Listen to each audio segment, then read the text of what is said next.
Some people love staying at home, not because they hate the world, but because the world feels loud. Home is the only place where they don't have to explain themselves. No pretending, no forced smiles, no small talk that drains them before the day even begins. At home, they can finally breathe. They wake up slower. They move at their own pace.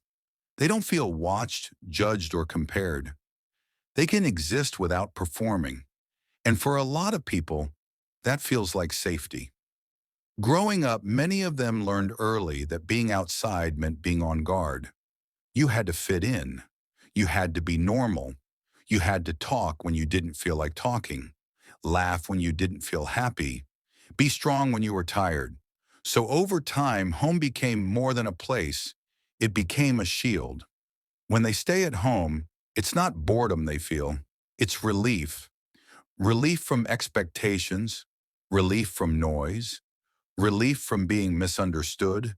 Some people recharge by going out, others recharge by pulling inward.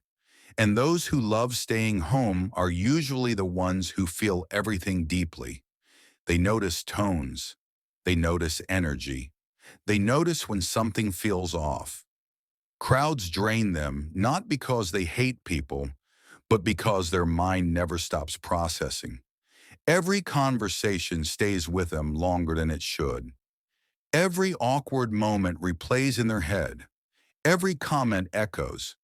So staying home isn't laziness, it's recovery. For many of them, home is where their real personality comes out. They talk more. They think more clearly. They laugh genuinely. They feel like themselves again. Outside, they're quiet. Inside, their mind is loud.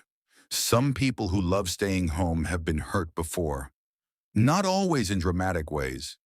Sometimes it was subtle, being ignored, being misunderstood, feeling like they never quite belonged. So they stopped chasing places that made them feel invisible.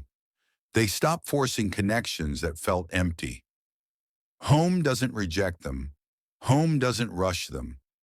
Home doesn't ask them to be someone else. And yes, sometimes staying home is also loneliness. Not the kind that comes from being alone, but the kind that comes from wanting connection and being afraid of disappointment. They want deep conversations, not surface level ones.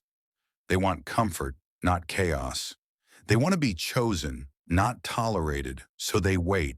They protect their energy.